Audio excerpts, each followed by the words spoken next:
Okay, hi, this is Cliff Scott Rudnick. I'm honored to introduce our speaker for today, Diana Uchiyama. I Uchiyama. said it right, I think. You So did. I've known Uchiyama for, oh, guys, what is it, 8 or 9 years now? You Yeah, started lab about 2018, that's and correct.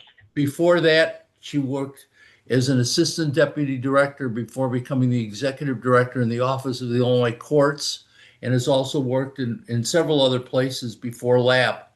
But she's really done, I think, a great job at LAP, uh, and has really kept it very professional and very helpful. I know to me and not my personal problems, thank goodness, but for a lot of people, she's really helped a lot. So with that, I'm going to turn this over to you. Perfect. Thank you. Thank you. I appreciate the introduction. It is a pleasure to know you for this long, and your support of LAP is highly appreciated. I created this PowerPoint because obviously we are facing challenging times and people are exhausted and tired. We find real problems in the workforce where people are not the same. You know what? Some of you might want to put yourself on mute because can you hear that reverberating? I just want to make sure that people, if they're doing other business, that we don't hear that. But anyway, so I'm going to go into the PowerPoint. I'm going to talk about how we can stay healthy. But first, I always start off with kind of what we're seeing at Lab. These are the last fiscal year. These numbers always change, but I think it's very important to note that what we see primarily at Lab is a high level of mental health problems that really is problematic, right, in the profession.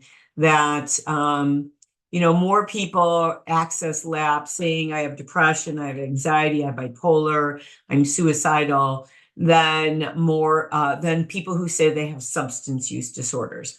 Now, most people think of LAP as this organization that only tackles people with substance use disorders. While I'm an addiction and trauma specialist, we do a multitude of problems, including career issues.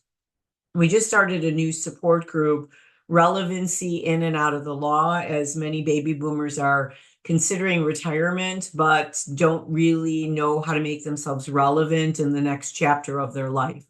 And so, what I want you to look at in this pie chart is that there's a high correlation between having a mental health disorder and also having a substance use disorder. We call it dual diagnosis. That there are many people in the law who are untreated and undiagnosed and use substances to manage their mood states. And then we have a lot of people who have active substance use disorders who don't recognize that mental health problems can be part of the drivers of their addiction issues. And then if you look at the pie chart, 25% is other. And other is defined as career issues, compassion fatigue, burnout, relationship problems, people, I don't get along with people in my workforce. And so it's a whole host of other problems that we see increasing. When I first got to lab and we started looking at statistics, that other thing was actually only about 10 to 12%. So we see post-COVID and in the current chaotic times that we're experiencing, other keeps increasing. So now I want you to look, this is old. I don't know if any of you did take our recent survey. We will be releasing the results next month about problems in the state of Illinois. LAP did its first ever statewide survey, and we got over 7,000 responses. And as a result of that, we've gotten pretty incredibly comprehensive information. And so these numbers, I always say, are no longer a reflection of what's going on in the law, only because this is pre-COVID and this is pre-chaotic political times, political divisiveness, instability in the economy, high gas prices. So anytime we have uncertainty, it fuels anxiety and mental health disorders. It also fuels more addiction problems.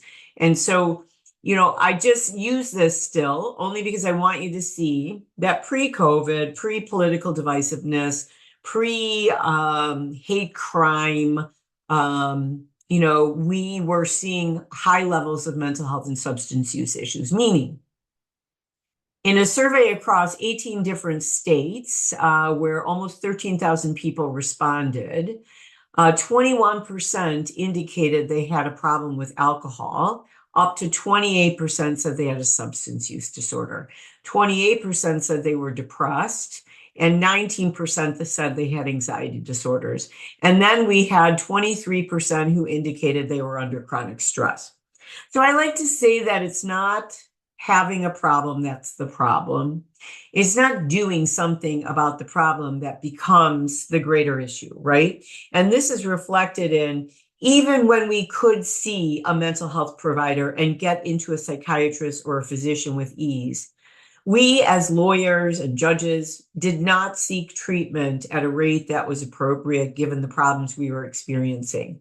So under normal conditions, pre-COVID, only 37% of the population of lawyers that responded who said, I'm depressed, I'm anxious, I have suicidal tendencies. Only 37% sought help. And then for I have an alcohol use disorder, I have a cocaine problem, I smoke marijuana too frequently, I use benzodiazepines too much. Only 7% of those people sought treatment when it was easy to access. Now, what's happened post-COVID is a lot of people are self-pay. A lot of people have attritioned out. We are seeing lots of people who are coming out of COVID with higher rates of mental health disorder, higher rates of substance use disorders, and higher rates of suicidal ideation. So during COVID, here's what happened, is that addiction thrived and increased at the highest rate it had that we had ever seen. So the first year of COVID, we saw substance use overdose increase by 28%, followed by 12%, followed by 8%, before it kind of leveled off. So we're still at the highest level ever. And what happened was suicide rates went down. Now, people had predicted that suicide rates would increase as well because there were shaky economic times.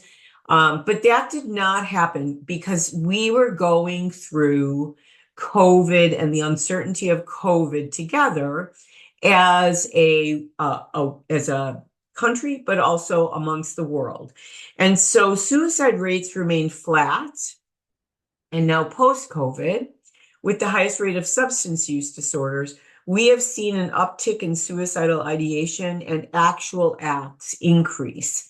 And right now, the suicide rates across the country are actually at the highest rates we've seen since 1941, when we were involved in World War II. And that's in every adult population 25 and over. So frankly, we have a significant problem that we've got to actually address. And what happens is in the law, most of us are filled with high levels of embarrassment, high levels of shame, and high levels of fear. If anyone finds out, I might lose my job. So we try at LAP to break the stigma, to say, let's look at the problem. Let's come up with some solutions. Let's have longevity in your life and in your career. Let's work on the problem so it doesn't become an ARDC matter where your license is at risk. And so these statistics show that by doing presentations like this, I like to bring a face to LAP. I want you to know who I am. I want you to feel comfortable coming to me. And I do a lot of posts on LinkedIn. You can always follow me. I'm the only Dr. Diana Uchiyama probably on LinkedIn. But I try to encourage people to use new strategies that they can gain access to on a social media platform. We also have a Instagram and a Facebook. And so we try to put little snapshots on. Our website is full of articles under resources. We have a clinician's corner where we write articles about what's happening. We push out a quarterly newsletter with some strategies for the seasons. And so we try to access as many people as possible. And as a result of that, self-referral rates have gone up. And in fact, this year, we'll be ending our fiscal year at the end of June. We're almost at 80%, which says that the message is getting out. Sadly, I did a presentation with the ARDC where they indicated that in a 1 year, their fiscal year ended at the end of May. So between last year, May 2025 and May 2026, the rate of disciplining attorneys in the state of Illinois with impairment issues had increased by 5%. So they track out of all the disciplined attorneys, how many of them had some sort of mental health or substance use issue that contributed to them coming before the ARDC. It used to hold pretty steady around 26 to 28%.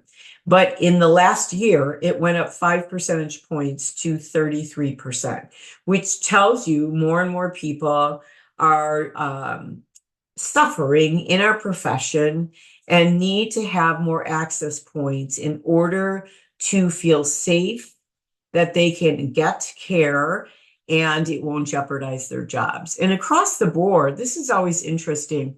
When I came to lab, the over 60 population was the lowest population of people who access care.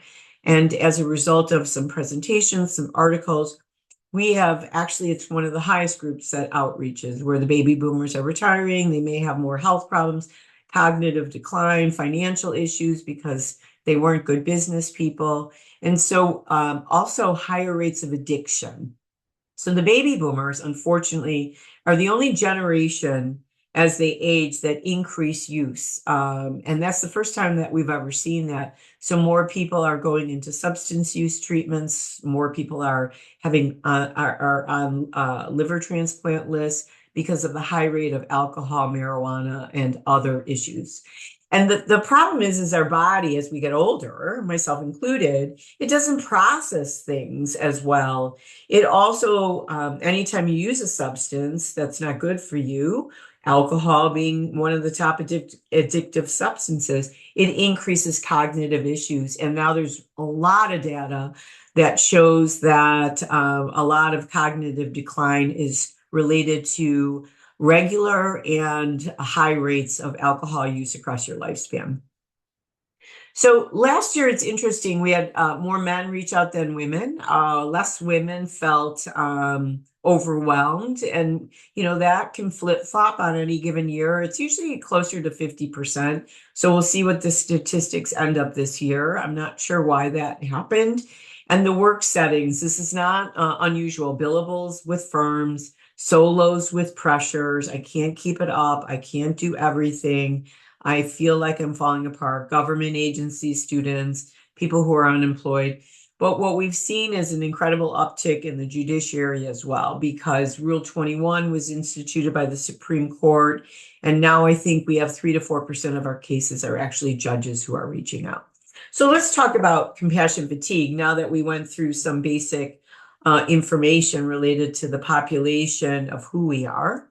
In compassion fatigue here's the definition, right? It's cumulative physical, emotional, psychological effects of being exposed to the pain and desperation of others, and it begins to impact us. So this is the best way, the best analogy that I can provide to you, which explains what it actually is. So if I was making bacon every day in a frying pan, which I don't, but so don't be concerned about me. And then there's the oil. And I decide to pour the oil down the sink. And I do that every day.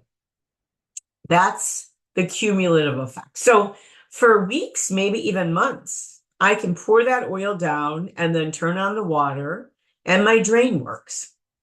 And so I don't see what's happening in my pipes. And what's happening in my pipes is the oil is surrounding the pipe and the channel for the water to go through gets smaller and smaller. And then one day you pour the oil down and your sink is clogged. And there's no one more surprised than the person who's been doing that for months to say, I've been doing that forever and I've never had a negative side effect. And so what I like to alert people is that we must pay attention to what's happening in our bodies, in our minds, and in our experience of the world. So why is the legal community vulnerable? It's a really important question to ask. What makes us so vulnerable to having so many issues in the workforce? So I make the joke, is it that because I went to a law school in California that we didn't talk about risk? We didn't talk about, like, if you choose to work in a profession where you're exposed to other people's traumas, then you better take extra caution in taking good care of yourself. Or is it because I didn't get trained? There was no class about, here's how to stay healthy while working with unhealthy people and unhealthy institutions and unhealthy workforces. I don't know many people who got that class, right? And then this lack of awareness that anything is happening to me. Because here's the thing about lawyers. We spend a lot of time in our heads. Our brain is our tool. We pride ourselves about the way we're able to manipulate information, how educated we are, how we're able to kind of like see problems and then figure out solutions. That's our tool. I always, there's a movie, Becoming Julia, with Julianne Moore, about the decline, the cognitive decline of this neuroscientist that she plays, and she has early onset dementia. And I remember seeing that and bawling, right? Because that's my greatest fear, is my brain is my greatest tool. The vessel is, less important to me than this. And so, as a lawyer, I had to be in court and I had to argue points and I had to be on my toes and I had to be able to kind of manipulate information, come up with strategies, all on the go. Because when you're a litigator, you have to come up with solutions on your feet. And so, if I'm not aware that the cases that I litigated, so I was at court at 26 in California in felony courtrooms for the majority of my career. I started off in domestic violence and then worked my way up. But most of my career was at 26th Street at working sex and violence courtroom, drug courts, and then I ended up in the felony courtrooms there. And I can tell you, there's not one case that I don't remember the facts. And when I worked in the sex and violence courtrooms, all the autopsy photos, all the crime scene photos would come through there. And me and my partner had to sort them out and get them to the right courtrooms and figure out were they usable. And I'm looking at horrific photos that of like horrific acts. And not a day goes by like where it's like, wow, I remember that case if someone starts talking about it. But did I know that by witnessing, by experiencing, by sitting with people who had experienced horrific events in their life, that it would cause my decline as well? I did not know that. I was not prepared for that. And what coping mechanisms do you have in place while you're managing this? So if you do personal injury, med malpractice, if you work with juvenile offenders, if you work in the criminal courts, if you do catastrophic injuries, if you work for insurance companies, if you do car accidents, I mean, I could go on and on. You witness and hear about all sorts of things. And when you're a judge and you sit on the bench, you're listening to other people's trauma, and you are the vessel that everyone says, help me, make me whole again. And so we have to be cautious that if we're using negative coping mechanisms, that it won't be the end, or that it won't contribute to more problems for us. So oftentimes I hear this when I first start talking to lawyers who have high levels of compassion fatigue and burnout. It doesn't matter if you teach me tools, I can't change the system. I can't change what I see. I can't change what I do. It's the only thing I know. And that's a form of learned helplessness. It's like kind of when you put an older person into a nursing home and they've been independent all of their lives. And now they don't have to wash their clothes. They don't have to cook their dinner. They don't have to change their bedding. Someone does that for all of them. And over time, you lose skills because you're relying on other people to do it for you. And then it's like, I don't know how to do that. I don't know. And we get less and less efficient with the tools that we were given. So staying active and feeling like you're still in charge of your life becomes really, really important. And we override this. There's nothing that I can do to change the outcome. That's not true. We are the writers of our own books. We can write new chapters if this book is not being written the way we want. We should never give up our power to change things for the better. And there is always possibility of hope in the future. And if you don't have the tools, it's time to learn. If you are depressed and don't have the energy, it may be time to seek help. If you feel hopeless, it's time to ask for help because we want you to be the navigator of your own ship and feel like you can take the boat to anywhere you want to go because you always have had the power.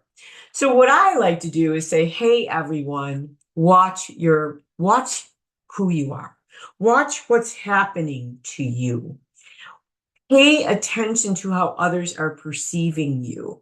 If you're constantly negative and irritable and angry, there might be something that's not quite right in your vessel. And I always say, as stubborn as I am, right? I always tell people that I can be my best friend or my own worst enemy, that sometimes my children have to alert me, what's wrong with you? Or my spouse needs to say something. You seem so crabby all the time before I say, you know what? You're absolutely right. I am off course again, and I need to do something to offset some of the stuff that I have to experience through the vicarious trauma of sitting with people who are suffering. And that's my job to take care of myself. So as long as I'm aware of that, I've got to implement tools and strategies that work for me, just like you have to do for yourself. So to be a resilient lawyer, this is a whole separate topic. It's like you need to have a supportive network. You need to be able to turn to people. You need to have administration and bosses who believe in you. If you work alone, people to whom you can turn, who can provide you with support and help and assistance. If you work for an agency and you're surrounded by negative people, think of it like black mold. It's not good for you, and it can derail us. And when we're in these negative systems, and believe me, I've worked in government agencies for the majority of my life, and I will tell you that the best and worst job I ever had were the same. And how can I describe that? It was my biggest learning about what I needed to thrive and prosper. I love hard work. I love being challenged. So my worst job was my best job. It taught me that it's never the work. It's about the community of people with whom I work and who are my colleagues. If they're chaotic and negative and a non-supportive group, I will not thrive and prosper. So I learned to be quite efficient in asking questions on an interview about what I thought was in my best interest to figure out if this was a collegial group that I would feel my values were being driven forward. I was growing as a, and these were my kind of people. So prevention and mitigation go beyond the individual. Your work environment matters. I once got, probably in a 1 month period, about 5 people reaching out related to one judge saying, I feel humiliated. I feel embarrassed. I feel unheard. And it was the same person who was creating that. So I use that as, it doesn't matter who the judge was, but when we experience an environment that feels negative, condescending, non-supportive, it causes our functioning to deteriorate. And so creating the perfect work environment for you, or as close to it as possible, is really critical to your success. Now, this suggests that flexibility is critical. We're never going to show up to work like this every day, right? Where if we're flexible, we're ready to take on the world, we're happy. It's impossible, right? And the other thing about us is we tend to get more rigid as we age, and we might have started off even inflexible. But the reality is, we need to be the best version of ourselves if we're working within a group setting and if we're coming home to our family. So one time, I got a message on LinkedIn. I get a lot of personal messages on my LinkedIn page when people are afraid to contact my agency directly. And it happened to be from a woman who was not a lawyer. And she said, I need to ask you a question about lawyering. And I said, okay, I'm happy to answer it if I can. And she said, is it true that because my husband's a lawyer, he cannot turn his anger and aggression off when he gets home? And I said, why, no, that is not true. It sounds like it's part of an interpersonal issue where the person doesn't know how to manage the feelings and then comes home and dumps on the family. She asked me to write an article, and she said, I'm going to put it on his desk when it comes out. And so I wrote an article for the Illinois Bar Journal on anger, passive anger, where I can't communicate directly to people and I tell 12 other people, or hydraulic anger, where I just explode and the people around me feel I'm unstable. And that's sometimes a result of having high levels of compassion fatigue and burnout in the workforce. And so you should never feel when you go to work like it's a dripping faucet, or I'm chained to my work. I need to drink in order to numb myself to the behaviors of the environment that undermine me. So what causes us to experience high levels of professional liability risk, right? Why does the ARDC have to discipline attorneys? So this is kind of just a compassion fatigue. I don't like what I'm doing. I don't feel I have the energy to do it. I'm feeling like different in the workforce. All of these are kind of a little bit of a shade of anxiety, trauma in the workforce, and personal qualities that may increase some of our own problems. So compassion fatigue is just the cumulative effect of being exposed to the suffering of others. So as a public defender in Cook County, when I first went into the domestic violence courtrooms, I was horrified and shocked. I didn't know relationships could be that toxic and dangerous. And I've never seen someone beat up, and I would sometimes go into the lockup and I could smell booze, and it was just a very dysfunctional group of people. And the work stint would always be based on what supervisors felt people could give their best work with a time duration, because what happened over time is, unless that was an area that you had a burning desire to work in, you would see people deteriorate due to compassion fatigue.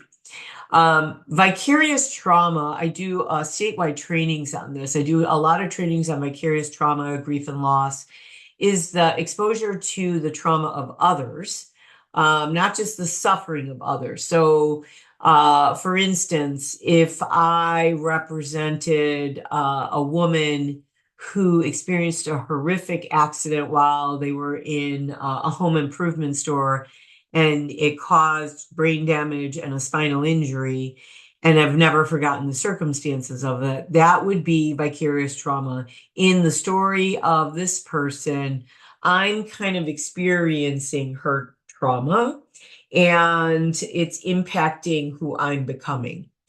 Now, a lot of times, we have ambiguous endings to cases. And how does that look? Meaning, all the people who come to courts and ask lawyers to help them, they want to be made whole. But justice is elusive depending on what side you're advocating for. And we get people to a level of wholeness that the courts decide on, which isn't always fair. And when people are working in parental adjudication cases, you give it to when you reunite a child with the parents still might have some issues. And we're trying to create the best solutions and outcomes with imperfect people and systems. And that takes a toll on us as well. And there's professional uncertainty. What am I doing? Where am I going? Is there any room for growth? Do I have any chance of growing myself? And that sometimes can impede us and make us wear out quicker. And then burnout is a byproduct of who I am and the work environment. The work environment asks a lot of me. Do more, do more, do more. I'm a perfectionist. I say yes, yes, yes.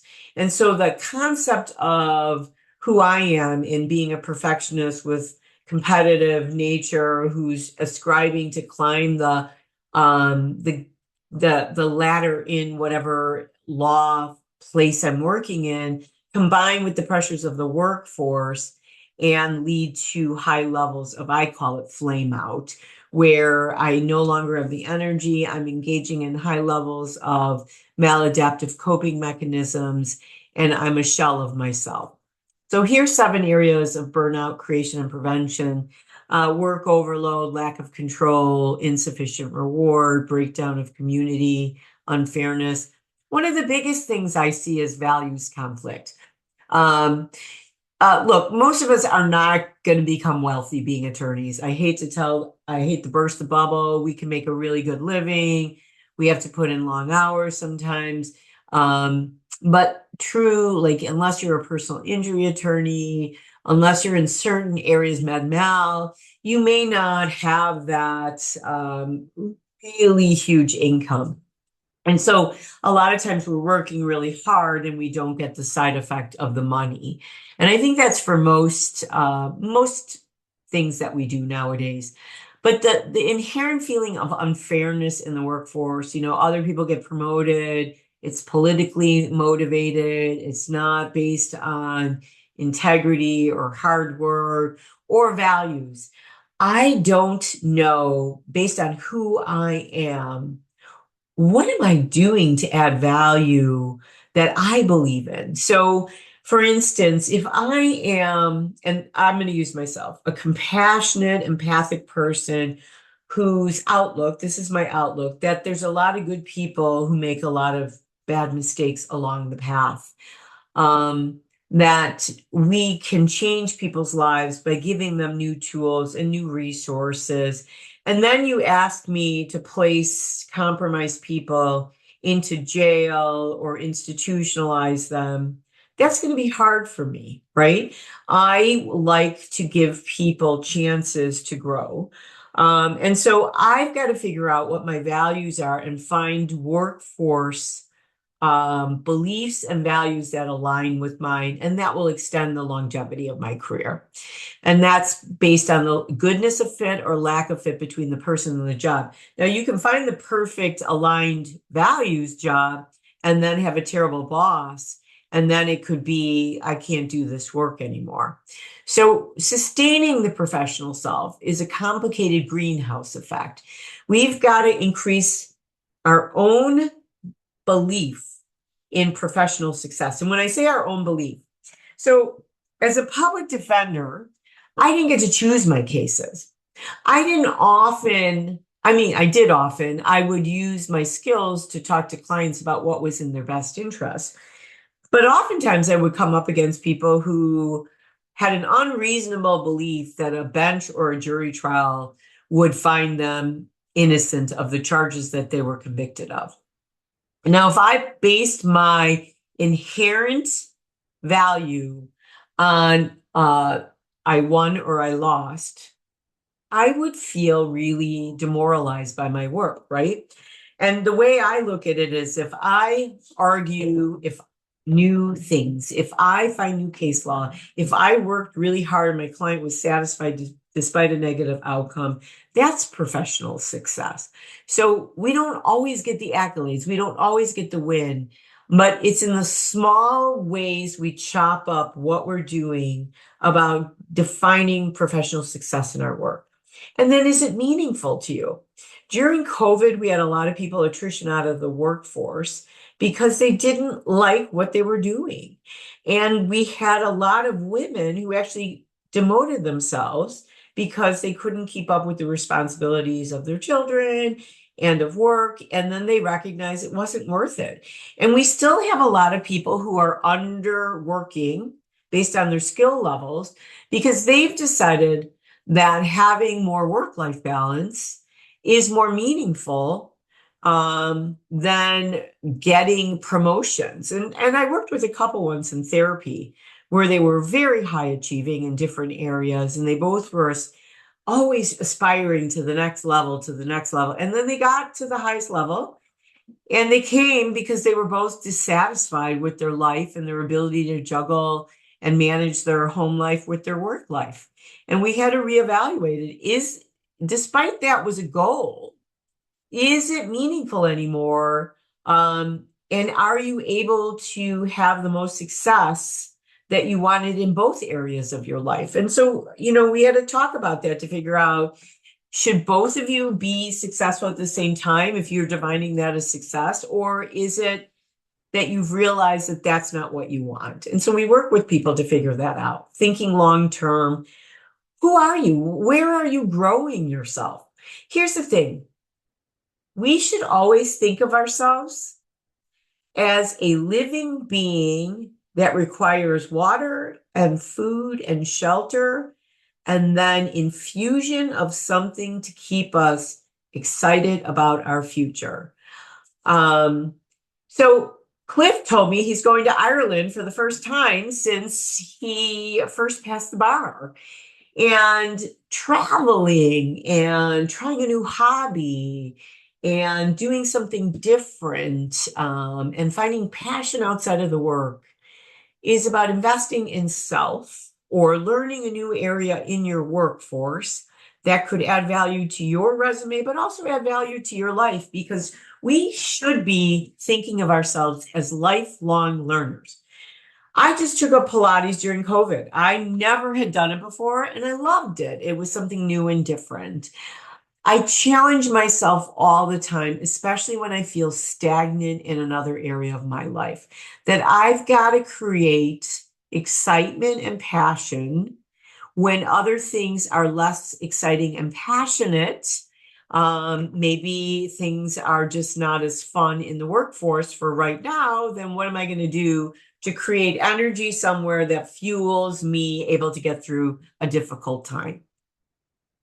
So creating meaningful work is about relishing small victories, not the big picture. I won, I lost. I see all the time on LinkedIn, I won a $9.6 million verdict, right? That's relishing the big victories. And in between, there's a lot that you're not going to get those verdicts on, and you're not going to win the case, and the judge is going to rule against you. But did you work hard? Did you try your best? Did you add value to someone's life who believed in you and tried to place their faith in you? And so that's how we have to kind of was I available to this person? Did I provide good work? Rather, did I win the biggest verdict possible?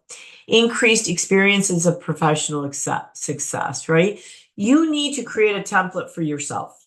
What do you want to grow? What do you want to learn? Where do you want to go? And that can change throughout our work experience and our life experience, right? So a lot of times when we're raising small children, we want to kind of put a cap on pushing out the envelope on work growth because we're so not balanced with home life. And so it's about making choices. I always tell people, at some point, there was a point in my career where I said, I had 3 small children, I was a litigator, and I said, wow, I don't know if I can do everything really well. And what is it that's more meaningful to me right now? And I had to make some choices. I didn't ask to be in a supervisory position. I didn't want to, grow in a certain way. That's okay. That didn't mean I wasn't trying to grow myself. It's just that sometimes growth gets delayed by life circumstances. If you're a caretaker, if you're, if you've got all these health problems, growth is just maybe nourish your brain at the time. Professional support and mentoring. We're a social living human being that requires connection. And one of the reasons in COVID that addiction thrived was because addiction thrives in isolation. And the antidote is always connection. And so we want to be socially connected. I'm doing more and more live presentations. That's great. People still prefer remote because it's easier, and we've realized that we can engage in a lot of work that way. But here's the thing. I want you to reevaluate your life. And I want you to see, are you less socially connected post-COVID than you were pre-COVID? And can you grow yourself in that direction? Meaning, how many of you have gone bowling or to a movie theater, right? And a lot of us are staying home. A lot of us don't go to health club. A lot of us work out at home. And so if your network is too small, that's not good for you either. And if you don't have people that you can turn to professionally, that's not good for you either. And then think long term. Where am I going? What do I want? Dream big. Create a vision board of what you want, not just professionally, but personally, so that if you choose 30 years later to go to Ireland, that's a beautiful thing. Go to Ireland, right? We're trying to plan a family cruise with adult children, which is proving quite challenging. But the goal is, as you parent differently at each stage of their life, and that requires adjustment and sometimes failure and readjustment. And so you need to grow yourself in whatever area that you think will add the greatest value into your life. So the greenhouse effect is all of that. I don't know if I just went backwards, so let me just see. So sustaining or depleting behaviors, and we'll talk about sustaining. You have to feel like you're adding value. You have to have interactions with people. And it could be the Starbucks guy. I don't care, or the Starbucks lady. I was on a train with a disabled man. I didn't realize he was disabled, and he was looking out the front window of the train. I was in the first car. Those were the only seats. And literally, we would pass something, and he would look at the world, and he would turn to the old train car. Now you have to think of all these business people on the train car, and he would be like, "Did you see that flag? Did you see that?" And people were, not interacting with him. And I have a disabled brother, and so I realized at some point that he was disabled. At first everyone was like, "Has he been taking drugs? Is he drinking?" People like that. Are usually not on the commuter trains. And it was just this really beautiful recipe of, can we have meaningful interactions with people that are outside our comfort zone or zone of comfort? And people started to interact with them, including myself. And I saw the world in a different way. And it was a beautiful thing on a day when I had a lot on my plate and I just was busy. And I created some space, and that added value to my life. Good professional boundaries. If you say yes to committees, to doing things, and you're doing it with anger and resentment, the answer should have been no. You only say yes to things that add value to your life. So people will seek us out. If you're a person who gets things done, people will try to drain your swamp. People will try to drain the water in the lake from your little pond. And it's up to you to create space for you rather than giving all the pieces away. And I was talking to a client who's always busy. And I said, "I'm really worried about you." And he said, "Why?" And I said, "It seems like you're more comfortable in busy, busy, busy. But the act of being still and working on yourself is hard for you. And we sat for a while and there was no conversation. And then he started crying. And he said, I feel like I'm always being chased. Like I have to show up for everyone. And in the meantime, mental health had deteriorated, weight had increased, and he had no space in his life for himself. And so we worked on creating space, establishing boundaries, adding value into your life by only doing things that were meaningful and that didn't take away and rob energy from your other life. Peer support, having a network of people. LAP has a lot of support groups.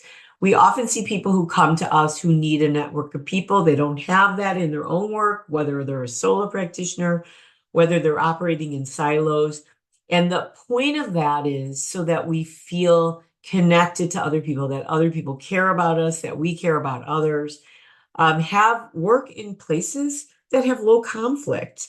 Have a sense of humor, laugh. We laugh so little in this profession. We're always so busy. We're more likely to have high levels of anger and irritability where we explode or, snap at people. And we have less time for laughter and lightness in our lives.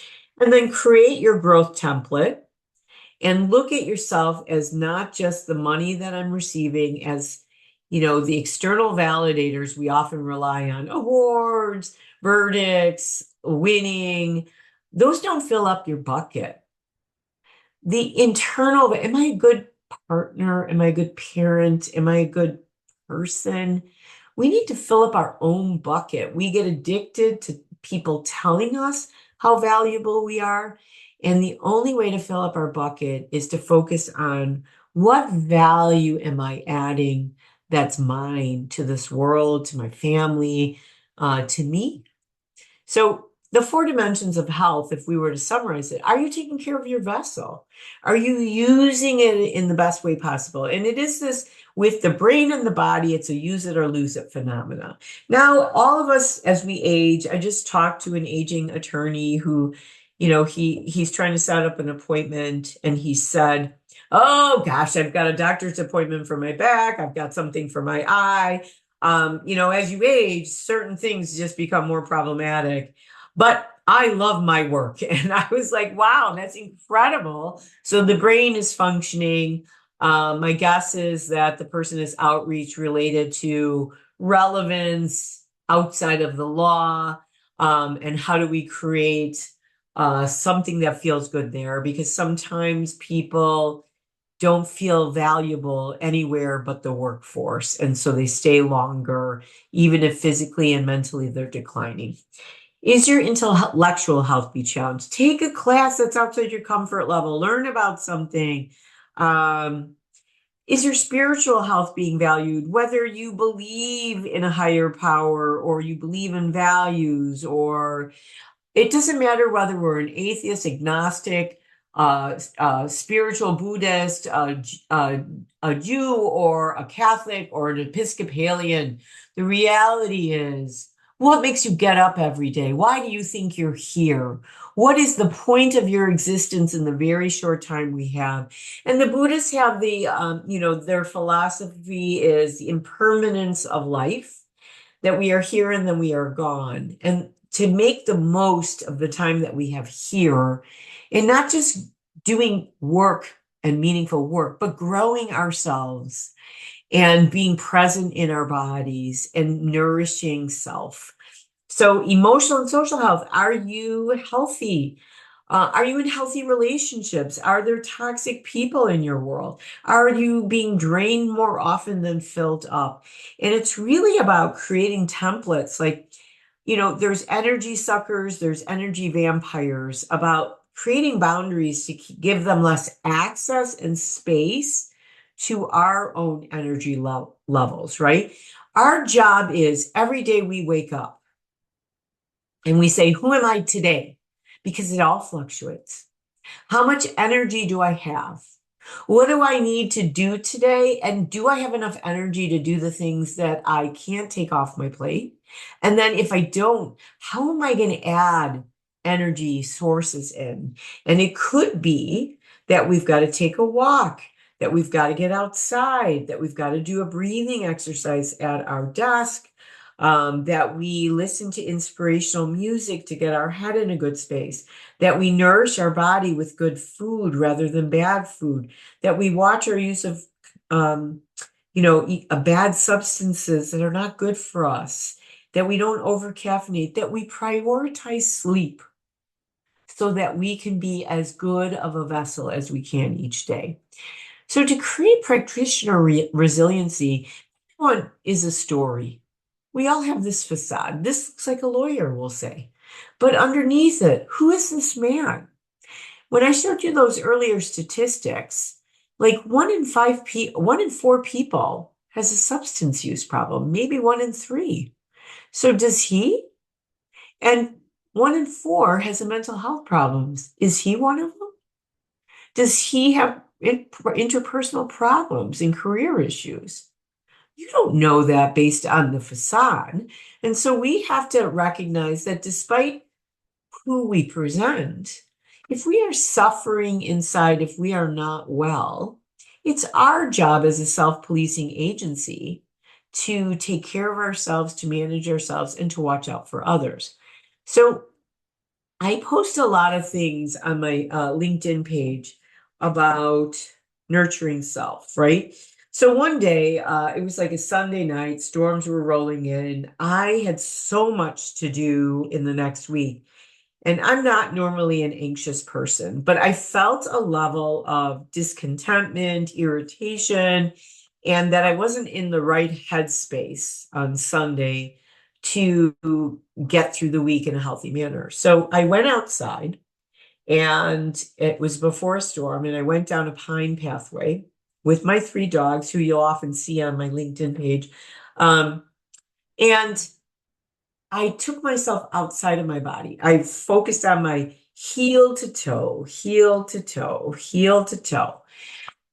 And then I stood in the middle of the pine forest and I thought, what do I hear? And the birds were chirping and singing. The breeze was effectively brushing through the trees. What do I see? I see the clouds. I see the gray. I see some birds in the trees. I see the green of the grass emerging from the ground. What can I smell?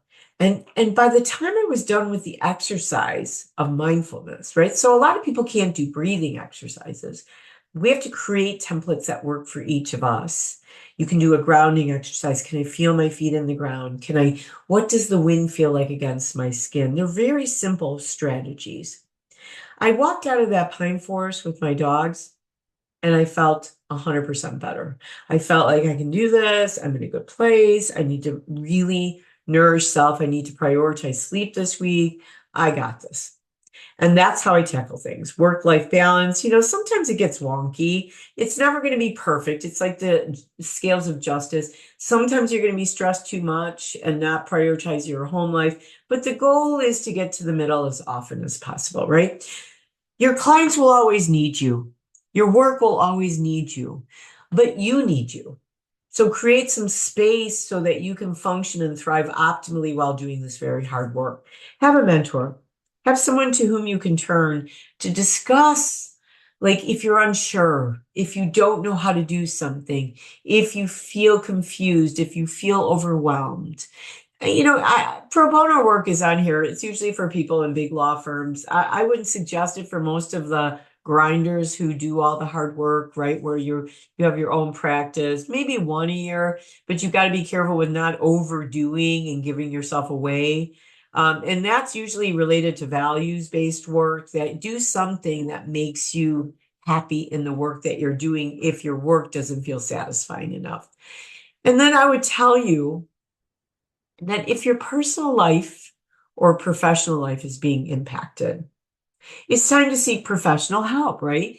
Many of us who work for agencies, corporations, we have an EAP. I could tell you that LAP, we're here because the Supreme Court anointed the words confidential with immunity. Rule 1.6 extends to lawyers. Rule 21 extends to judges. And the goal is to tell you that it's okay to not be okay sometimes. John Kabat-Zinn has this saying that there are 10,000 joys and sorrows in all of our lifetimes, and we will experience every single one of them as human beings. And the reality is, some of them will knock us to our knees, and some of them we can withstand like a tree in the wind on a stormy day. When you are knocked to your knees and you feel like your branches are breaking, it's the time to seek help. There is no shame, there is no stigma. It's the people who don't seek help that get into trouble. And so LAP becomes a refuge. It becomes this annex. It becomes a place where we take you in and we give you tools and we give you strategies and we help support you, and you feel like it's a place that you can go to when you're struggling. And June 5th, we actually have our statewide training where we give you tools about mental health issues, substance use issues, resiliency, and how to identify people in our profession and what to do when we see these people, and how we can all be a supportive network to each other in this self-governing institution. And so I tell people all the time, do not be afraid. So, excuse me, LAP is free. It's confidential. If you don't want to use our services, we have a statewide referral list. If you need specialty care, we have a statewide referral list. If you can't afford treatment, I hustle all around the state begging for money, and I put it into my treatment assistance fund. And I just recently put someone in for a month of a very complicated substance use and compulsive disorder for 30 days so that that person wouldn't kill themselves. And our job is to watch out for each other and also to help others in our profession so that they can stay healthy. And my job is to never turn a single person away that needs help. And so with my treatment assistance fund, I can help people access care and find the right places to send them to if they need specialty care. So if you know of someone, you can give them my cell phone number. I give it out all the time, 630, here it is, 642-9089. They can message me on LinkedIn. We have a get help request on our website. They can fill in the pieces. They can call our downtown office and we'll set up a triage and assessment and figure out what's the best way to help and support you. And so know that, we still do interventions. Tony and I are interventionists. I like to use them as the treatment of last resort, not the treatment of first resort, only because we're a prideful group of people. And when someone tells us we have a problem, it makes us angry. 630-642-9089. So if someone came up to me and said, hey, this group of people here thinks you need to lose 10 pounds. Now, it might be true, but I would come out swinging. How dare you tell me that, right? And so interventions are useful as the treatment of last resort, but my purpose is to increase self-referral, right? So if I do this presentation and you see a little bit of problems in your life, right, that I've just talked about, and I tell you don't be afraid, my goal is to increase the self-referral rate even more, where you just say, I need help, because then we're more motivated and we're less defensive about seeking help. And so I hope that I did a little bit of that for you today, and know that we can help you. We have support groups, individual counseling, referrals. We help with, if you're facing an ARDCB, we can help mitigate it by creating a treatment plan for you. We can help you with a lot of things. And then if you ever want to add value, you can help those in your profession by making a donation or coming to our fundraiser in the fall. We usually have it at the Brookfield Zoo. We tell stories to people about recovery. We want everyone to know there is a place to go and you are never alone. And if you don't have hope about changing problems, I will hold the hope for you. My clinicians will hold hope in our hand and then give it back to you when you're feeling more hopeful. So that's my program, and I'm happy to answer any questions. And I hope this was helpful for you. So there's one that came in from Jeff Flicker. Okay. What are the different support groups you mentioned? He wanted you to say those again. Somebody else wanted the telephone number, but it's up on the screen. And I just Okay. wanted to tell you that they take donations and you can, and they're tax deductible. Tax Um, deductible. and you can do it through your donor advisory fund if you have one. And you can do it on a regular basis.